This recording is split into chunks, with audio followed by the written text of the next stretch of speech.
Big Apple Blitz with Anthony Rivardo and Matt O'Leary.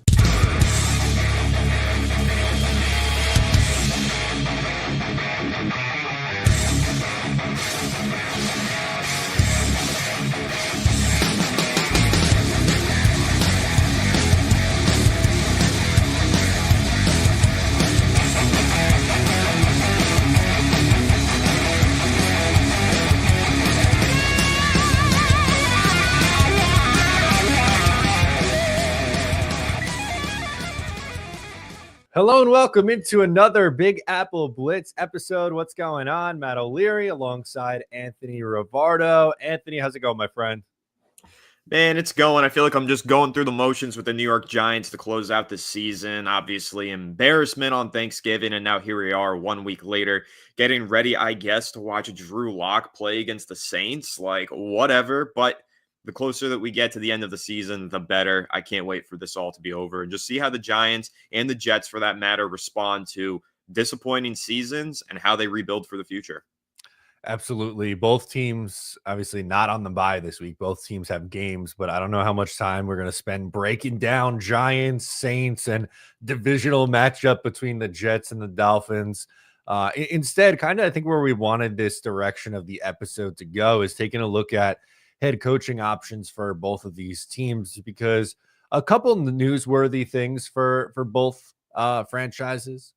Yesterday, Rich Cimini reported on his podcast that Mike Vrabel is open to the Jets job, depending on who the GM is. So we could talk through him as a potential option for the Jets. And on the Giants side of things, you had former Giants legend Amani Toomer on with ESPN Radio this morning, and he was pining for Bill Belichick. So a couple big names for the Big Apple here. Yeah, a couple really big and interesting names there. And Mike Vrabel, while he was just recently mentioned as a potential option for the Jets, I know a lot of Giants fans are clamoring for him too. So it'll be interesting to dive into him and from both perspectives, and also the Belichick thing. I think that there's a lot of confusing narratives going on about Bill Belichick, and I want to try my best to straighten some of them out and give my take and opinion on him for Giants fans. But definitely interested to see with the Jets coach search. I think it's all going to be contingent on who the GM is. You know, you mentioned it there with Vrabel. He's open to it depending on who the GM is. And I think that's going to be the case for a lot of these potential head coach candidates. So I think that's really step one. And step zero, I mean, the Jets have to nail the GM search. They got to get it right this time around. 100%. And in that report, it's not like we got a list of like, here's the GMs that Mike Vrabel would be interested in working at. Like, we have no idea how he feels about any of these guys. We can go through all like the popular names. Agnew from the Lions is very popular this cycle. I happen to like Borgonzi a lot from the Chiefs. He's been an assistant there for like a decade and a half. He's been there forever. Dorsey, who was with the Chiefs and the Browns as kind of a veteran who's done it before. There's a lot of names on the market, but kind of just getting us started here with Vrabel and him just even not just completely shutting it down. Like, would it have shocked me to be like, Mike Vrabel has zero interest in coaching the Jets? I'd be like, okay, I get it. Like, I wish it wasn't the case, but I'm glad that he is open to it. And I think the reason behind that is he would be my number one choice for the Jets. And I get it. A lot of the pushback that I get anytime that I mention Mike Vrabel for the Jets is, oh, well, here's another defensive guy for the Jets. I don't view Vrabel as a defensive guy. Well, because technically, yes, like he comes from that side of the ball and coached that side of the ball. But to me, he's already a proven head coach. It's not like you're hiring a first-time coordinator and going, man, like, let's see if this guy could become like the CEO of the team, so to speak, and take care of both sides of the ball. I think he's proven that he already did in Tennessee. Two of his offensive coordinators got hired as head coaches. Arthur Smith got hired as a head coach. Matt LaFleur got hired as a head coach. And yeah, you know, maybe he missed on Todd Downing, ironically, who's here now with the Jets as the de facto OC, but the third time around. But his first two offensive coordinators, I thought, worked really well. And I thought he got a lot out of that team. Yes, he has a Hall of Fame running back in Derrick Henry who helped it. But, you know, they went to an AFC championship game with Ryan Tannehill as their quarterback not that long ago. I would be all over this hire. To me, he's the no-brainer, best option for the Jets. But kind of wanted to get your thoughts on Vrabel in general, and then Like, do you think it's a fit for the Jets side of things?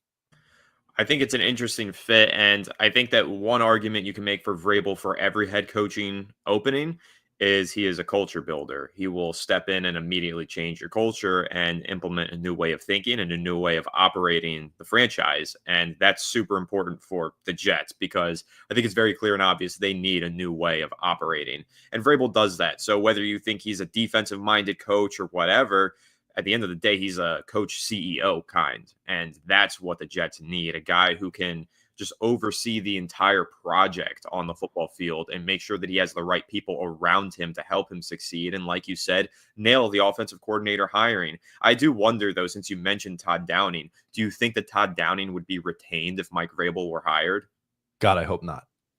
Nothing against Todd Downing. I think he's actually done a significantly better job than Nathaniel Hackett has done, but I would not be nearly as excited about Vrabel with the Downing and like keeping Keith Carter as the offensive line coach, who was also there in Tennessee, or Tony Dews, who was there as the running backs coach in Tennessee during Vrabel's tenure. Like, I'm going to be honest, that wouldn't really move me much. So I would like to see him go another direction.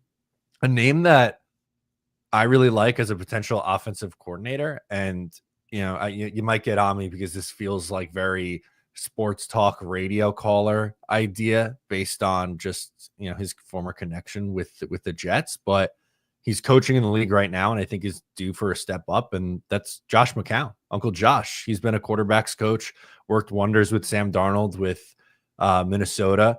And I think he's ready to take a jump to the offensive coordinator role.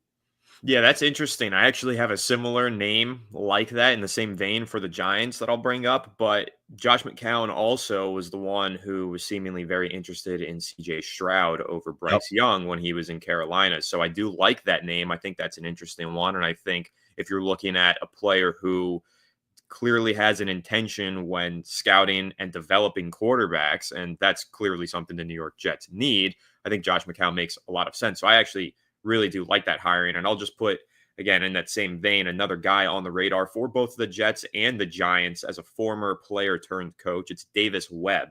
He's now the quarterback's coach for the Denver Broncos. He's a hot offensive coordinator candidate going into this offseason.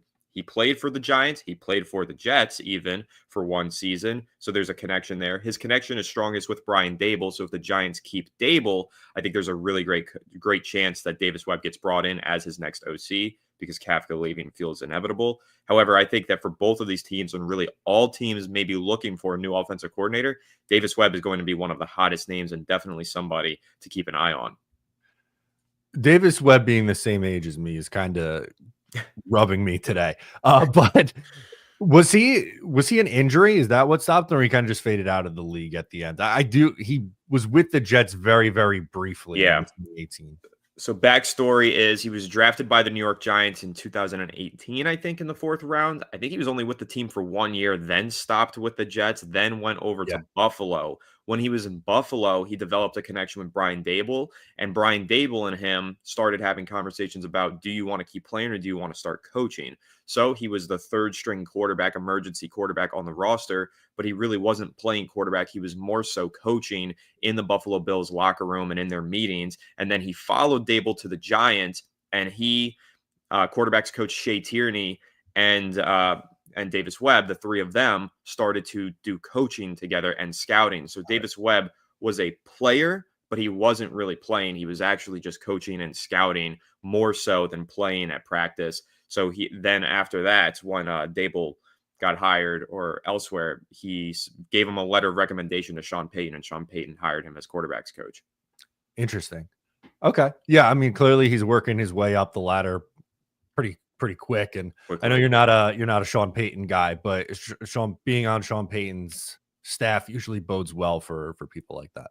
Yeah, and I thought, Russell Wilson was considered washed up last year or whatever, but he still put up a really respectable stat line that season. I thought he was decent enough. He just ultimately benched because of that injury clause. And then this year, look at what Bo Nix is doing. And obviously most of that gets credited to Sean Payton. but I think some of it has to get credited to the quarterbacks coach as well, which is Davis Webb. Again, a bright mind looking for an OC job. So I figured I'd throw him out there. I like the McCown pick. That's a really clever one, but I also think Davis Webb connections to both of these organizations would make sense for an OC job with either one of them. For sure. And not only does the GM coach or search, excuse me, matter, but if you're going to bring in someone like Mike Vrabel, honestly, with Josh McCown, it's easy to make the connection to like Brian Flores. If he gets a job, he's the DC in Minnesota. So if he was to like bring along a Josh McCown, I'd be interested in something like that. I know it's a different candidate, but for most of these guys, it's going to be contingent on who, like what kind of staff they build, especially on the offensive side of the ball, because I think that was maybe the biggest downfall of Robert Saleh, the offensive staff that they put together. Clearly talent on the defensive side of the ball. They got a lot out of that unit. I know Jeff Ulbricht's been a horrible interim head coach, but him as a coordinator and some of their positional coaches, I think have done a really good job in developing talent. Can't really say the same on the offensive side. So it's not only like, hey, you got to get the head coach right. That head coach then also has to build a respectable staff or a staff around him. And for me, I think I have a little bit more faith in a guy like Mike Vrabel being able to do that rather than going, and even Brian Flores too, because he has the head coaching experience, rather than going with a first-time head coach on the defensive side of the ball again, just like you did with Saleh. Yeah, I think the first-time head coach thing is really exciting for organizations that have more structure, not for the New York Giants and the New York Jets. I think both of them need somebody more established. I think that's the lesson that we've learned from the last two head coaching cycles. That's why I'm wondering, maybe there's another guy connection to the Jets organization. I think his name is 2 R's, Rex Ryan. No interest? Oh, yeah. I have no idea who he would bring on his offensive staff. It would probably be like Anthony Lynn. That's his guy, and that doesn't really move me a lot either. Yeah. How about the ESPN regime? You bring in Louis Riddick as your GM and Rex Ryan as your coach, and Damian Woody can be the offensive line coach. It's perfect. Here you go. Woody has connection. He was with the Jets for a few years at the end of his career. It's perfect. Would you believe that I was shocked because I did a video yesterday on this because the Cimini report came out, so I figured I'd talk about it. And more than you would think, I had people saying that they would rather bring back Rex Ryan than Mike Vrabel. That feels to me like it's fans kind of wanting the enemy you do know versus the enemy you don't know. I think that's probably what it is. Just familiarity is something that I feel like New York sports fans really fall back on. If it worked once, it's going to work again kind of idea. That seems to be what both the Giants and the Jets, they fall into that trap rather often. And that's probably what that is. And me, I'm not necessarily against Rex Ryan. I think I'm a proponent of that in the right circumstance. I think that you can make an argument that culture setter, CEO type. I think that's really what both of these teams need, though, is a CEO type head coach. And I think that Rex Ryan does that. But if you're talking about who's the more credentialed candidate of Rex Ryan versus Vrabel, I feel like Vrabel is the obvious choice. He's been in the league more recently. He recently went to an AFC championship game. Coaches that have coached under him have gone on to have massive amounts of success. That's the guy that you want here. I don't think that Rex Ryan has the same credit that Vrabel currently has in the NFL. And if you were able to hire Mike Vrabel as a New York Jets, I think you consider that a home run instantly. Absolutely. Vrabel's success has come within the last 5 years, and Rex's was closer to 15 years ago. So I think that's really the big difference there for me, at least. Let's say what's up to some people in the chat. Justin's hanging with us, says, I will not be watching the game on Sunday. Thank God I have my Knicks that don't stress me out like the Giants. Hard to blame anyone who doesn't want to watch either the Jets or the Giants these days.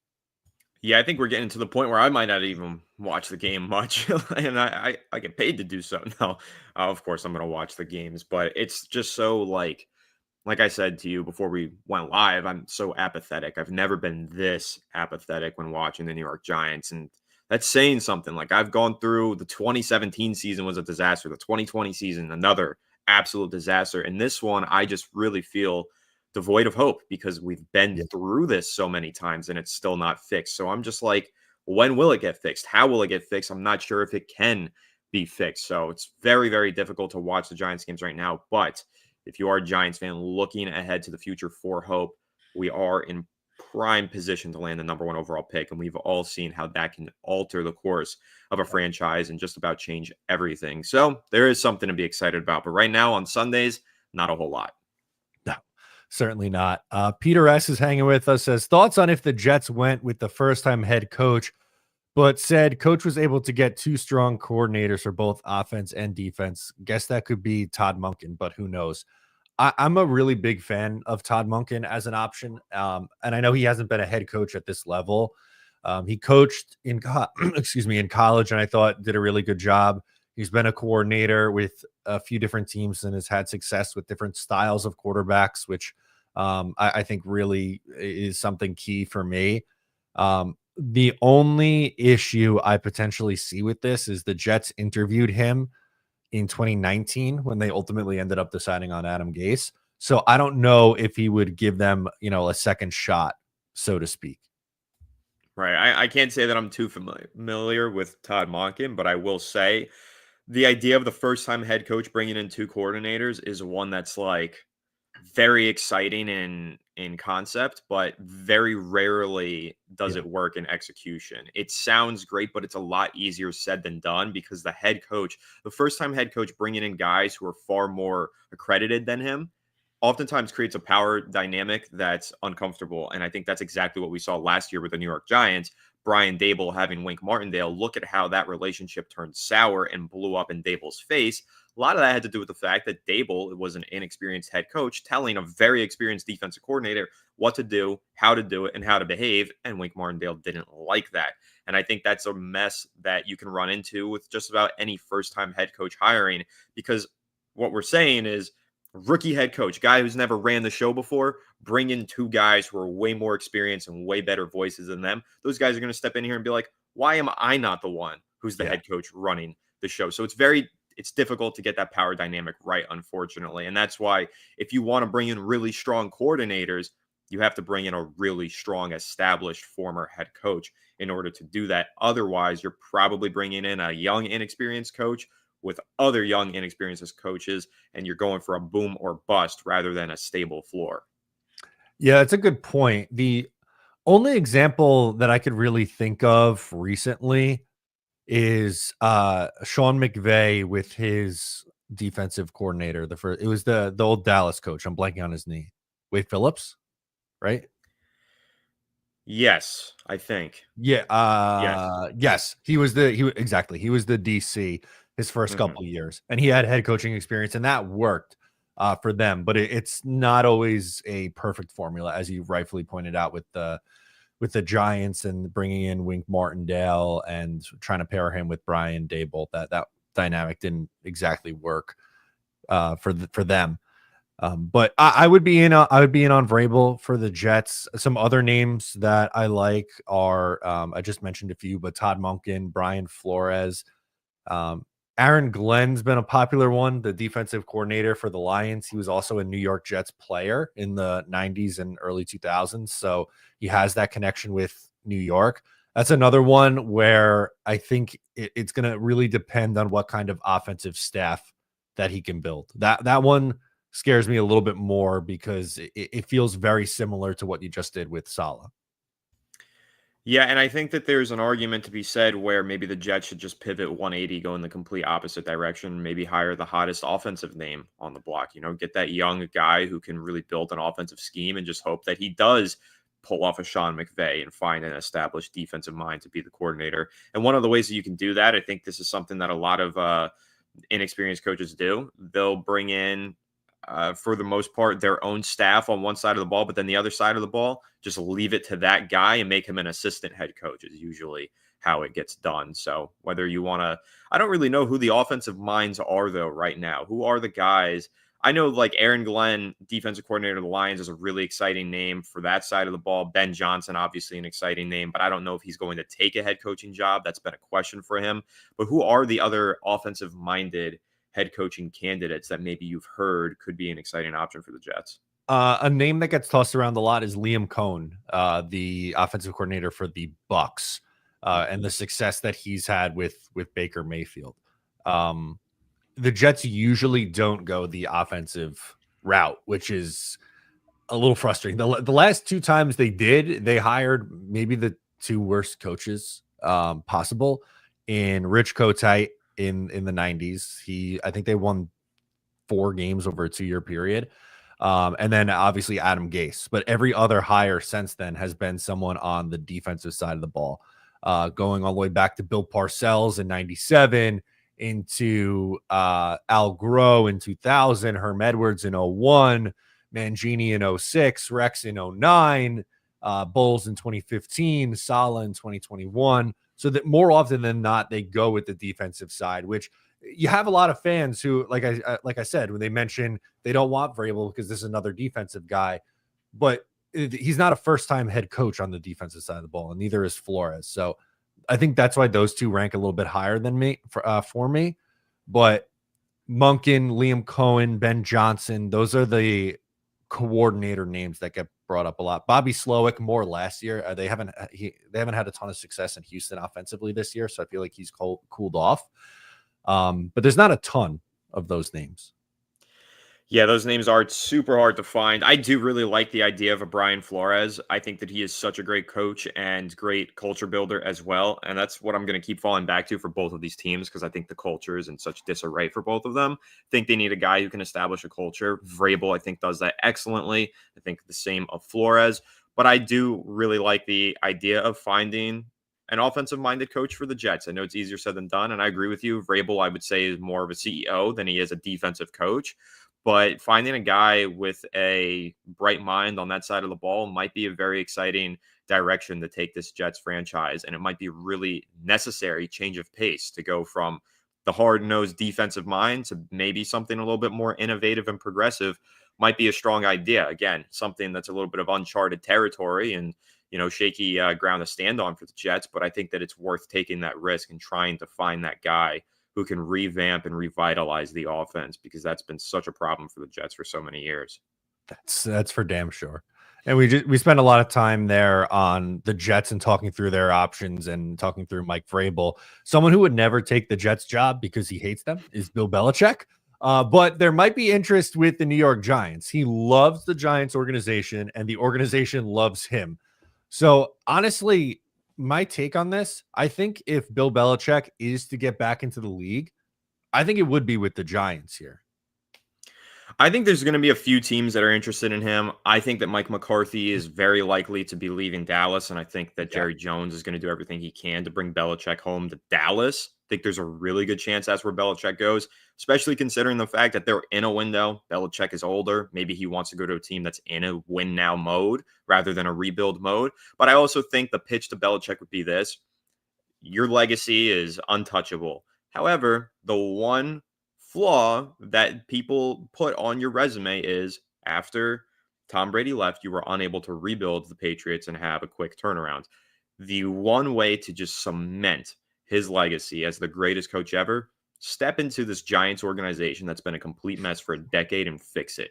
Make them winners again, and you will unequivocally be considered the greatest coach in sports history if you're not already. It would just be the perfect way to wrap up that career. It's just a great legacy and story to end his career. So I think it would be awesome. And like I keep saying and alluding to, need a culture change. Nobody does that better than Bill Belichick. And I know a lot of Giants fans don't want to hear it. They want a new direction. They want this, they want that. It's really not about what you think this team can benefit from in the coaching staff. It's about the front office. And Belichick not only fixes your coaching, but he also fixes your front office and your ownership, because him and John Mara have a great relationship. And if there's anybody in the world who's going to say, hey, Mara, get out of the room, we're talking football and you don't belong here, Belichick's the only guy in the world who has the ability to do that. Right. And what is Mara going to say no to Bill Belichick? Of Right. course.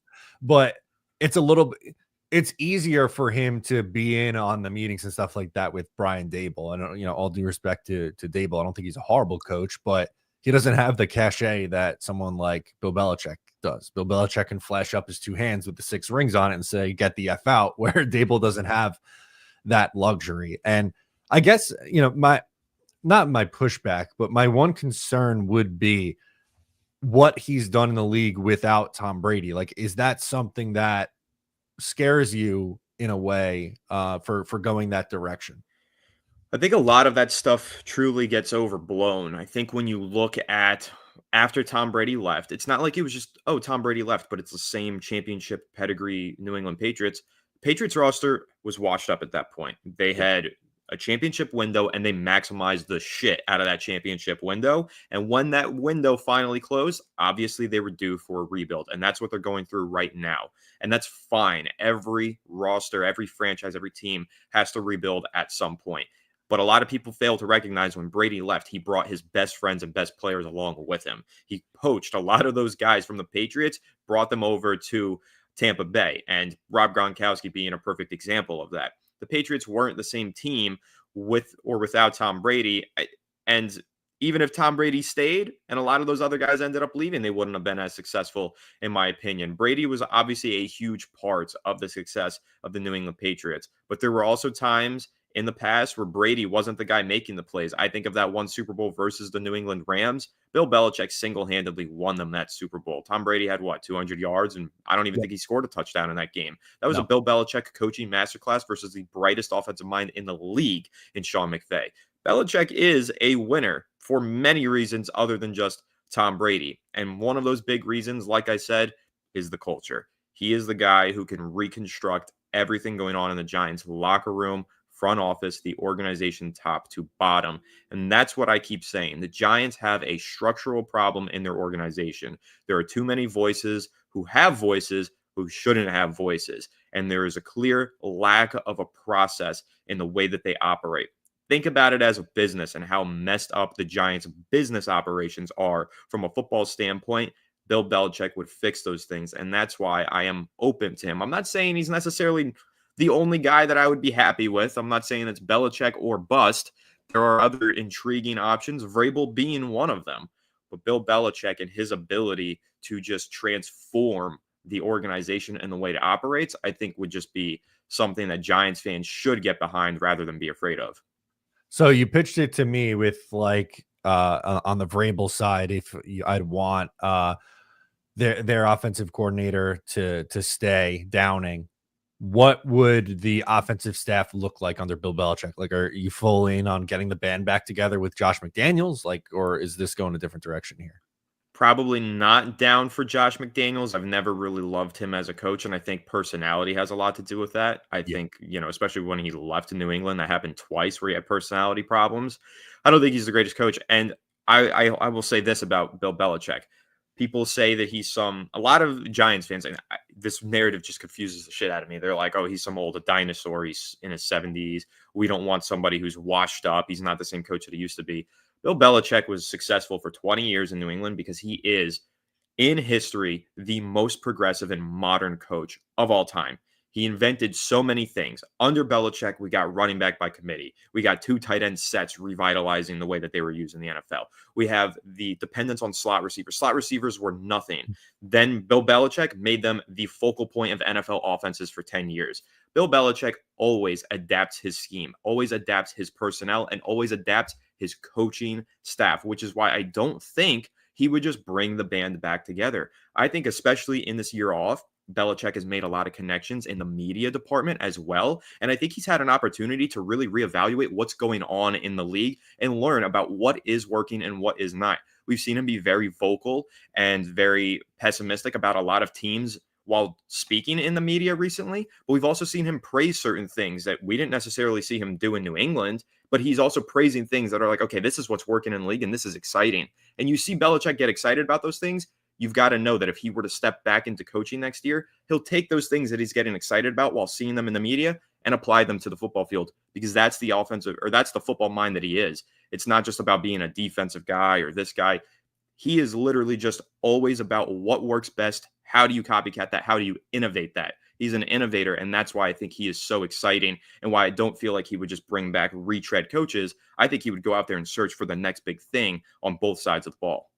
Yeah, well, I mean, one of the names that he talked up a lot this year was Robert Saleh.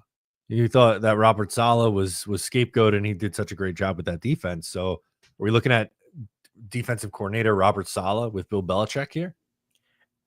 Possibly, and I don't see how you can't get excited about that, right? He's Like, a if good you're defensive coordinator. he's a great defensive coordinator, and players love him, and the Giants need a locker room with guys who lead players well. And again, like Belichick in the past, it was Matt Patricia and these guys who, yeah, maybe don't have the best reputation with the players. But again, I think that stepping away for a year and reevaluating his own process, similar to what Mike McCarthy did, not saying that Mike McCarthy has been, tremendous, but in many ways, he was kind of a slam dunk hiring for the Dallas Cowboys. They received a lot of shit for that hiring, but he took that year off. He admitted that he did the whole analytical PFF deep dive, brings in Kellen Moore, revitalizes that offense, and they've been a winning team every year except this year, but they've dealt with a ton of injuries. But he's done a tremendous amount of successful stuff with the Dallas Cowboys, and I think Belichick would do something similar, find new names, fresh faces, and rebuild a program.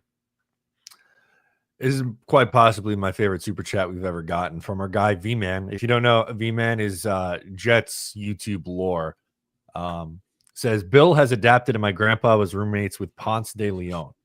So he's not in, for full context, V-Man might be the biggest Patriots hater in the world. He might hate the Patriots more than he loves the Jets. Yeah, I mean, can't blame you if you're a Jets fan for hating the Patriots. Makes sense. Ponce de Leon, by the way, passed away in July of 1521. So not too long ago. Yeah, no, very recent. Very recent. Had to get some Puerto Rican. Yeah, history. Sorry for your loss. It's very recent. Fresh wound. Fresh wound there. Got to get some Patriots hate and some Puerto Rican references from our guy V-Man. So appreciate the chat, V-Man. Is there any other names worthwhile bringing up for the Giants in this world? Because I know that we had previous mentions from the Giants ownership that the GM and the coach are safe.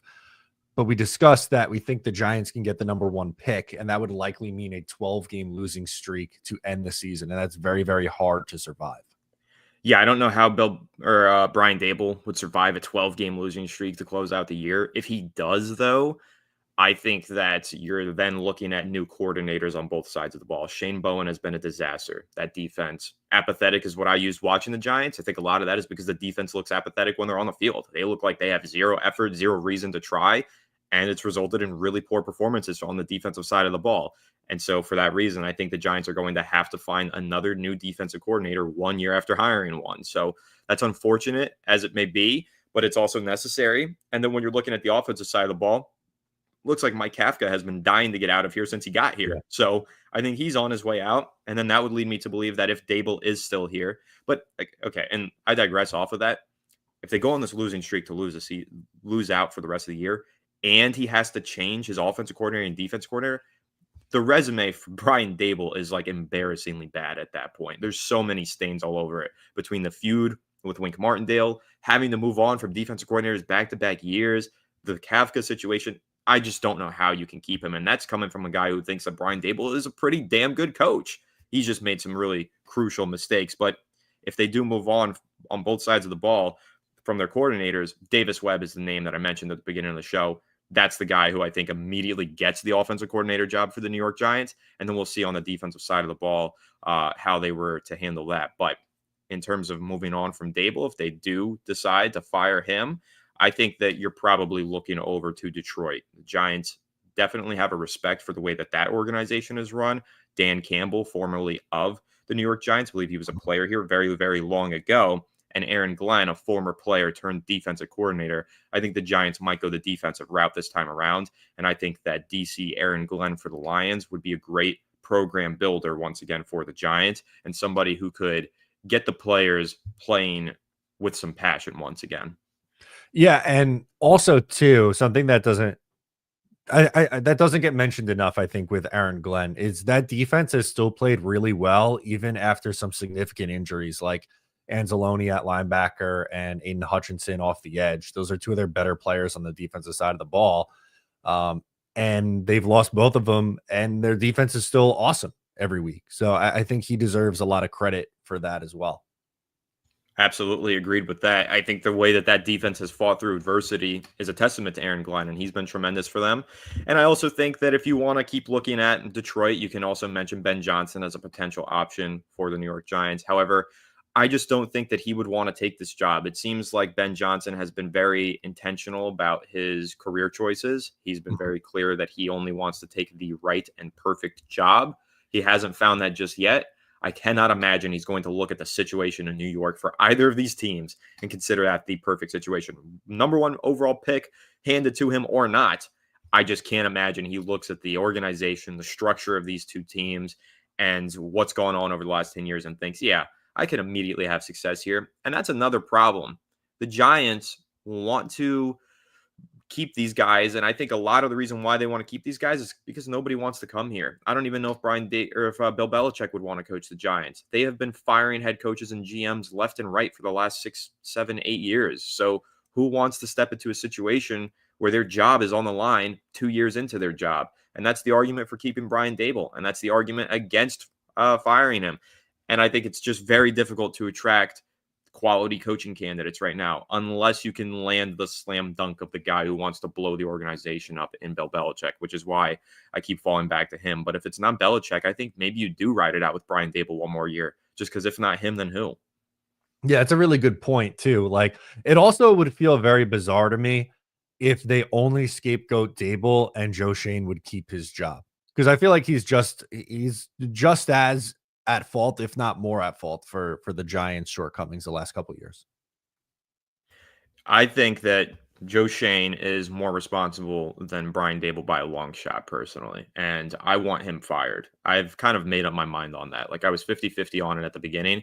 I don't understand how we could allow that GM to make the number one overall pick. He has missed on an egregious amount of draft picks, especially first round picks. I don't even think he's hit on a first round pick outside of Malik Neighbors this year. Deontay Banks has not been good. Kayvon Thibodeau's not good. Evan Neal is a disaster. And we want to let this guy use the number one overall pick potentially and draft a quarterback after he's the one who handed Daniel Jones a $40 million per year contract when the franchise tag was sitting right there. Doesn't make sense to me. His errors have been egregious, and it sucks that Brian Daboll is probably going to get scapegoated, but that's why if I'm firing one, I'm firing both and cleaning house and hoping that somebody saves this franchise, steps in and rebuilds it. And again, only guy I think can do that is sitting right here on the graphic.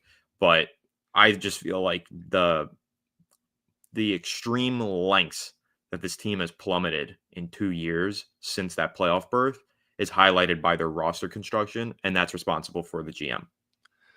Now, if Belichick is brought in, do you think he gets not necessarily like the GM title also, but a significant more amount of say in the personnel than someone like a Brian Daboll is getting right now?